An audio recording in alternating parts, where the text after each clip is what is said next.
Assalamualaikum warahmatullahi wabarakatuh. Pada kesempatan kali ini akan diulas secara umum mengenai struktur kalimat terkait dengan kausatif. Ada beberapa kata kerja yang dapat digunakan terkait dengan kausatif, yaitu make, get, have, let, dan help. Kelima kata kerja ini mempunyai konsep yang sama, yaitu menyebabkan orang lain melakukan sesuatu.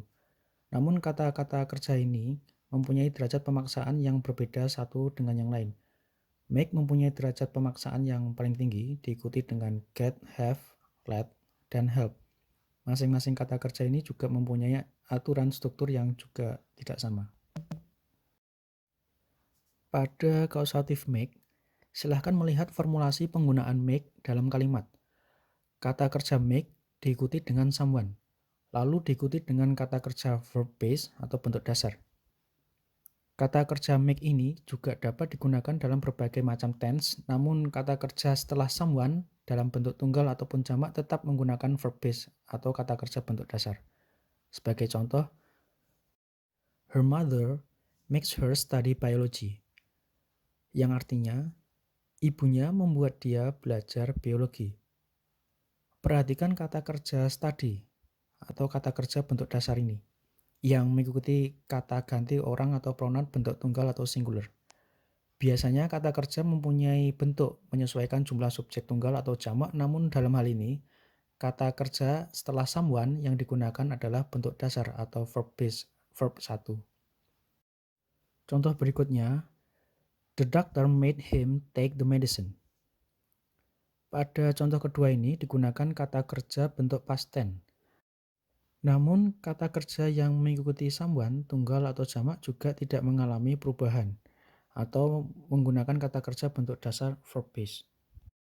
Kata kerja make ini juga dapat digunakan untuk kata benda atau something yang diikuti juga dengan verb base kata kerja dasar.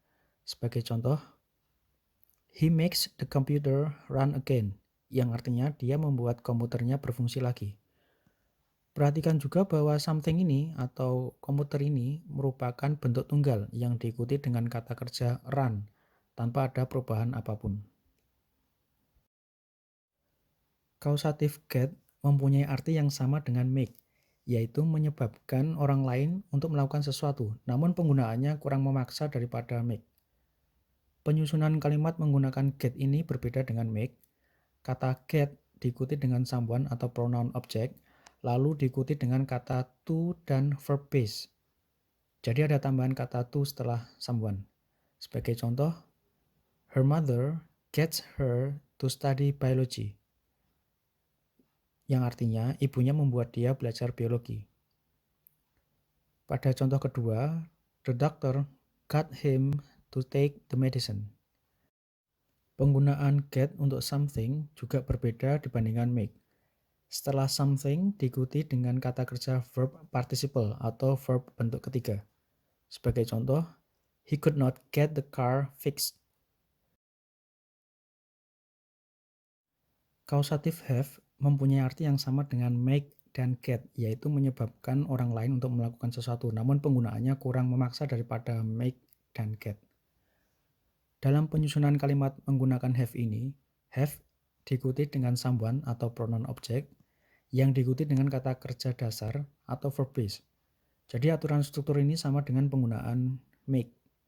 Sebagai contoh, her mother has her study biology, yang artinya sama dengan penggunaan make dan get, yaitu ibunya membuat dia belajar biologi.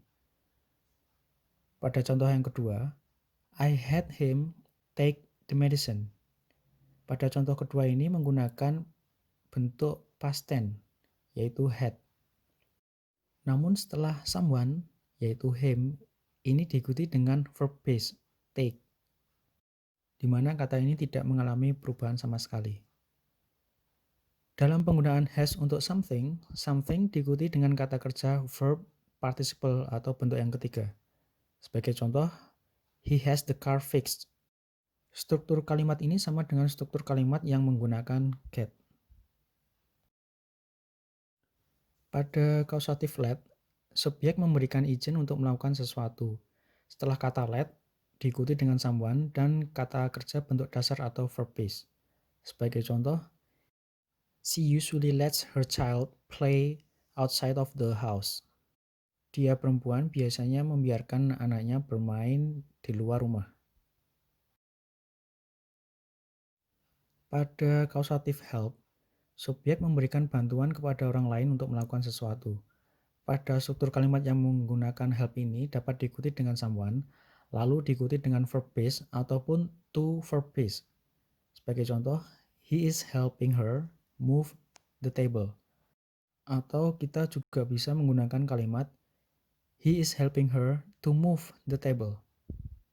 Kedua kalimat ini mempunyai arti yang sama, walaupun menggunakan struktur kalimat yang berbeda.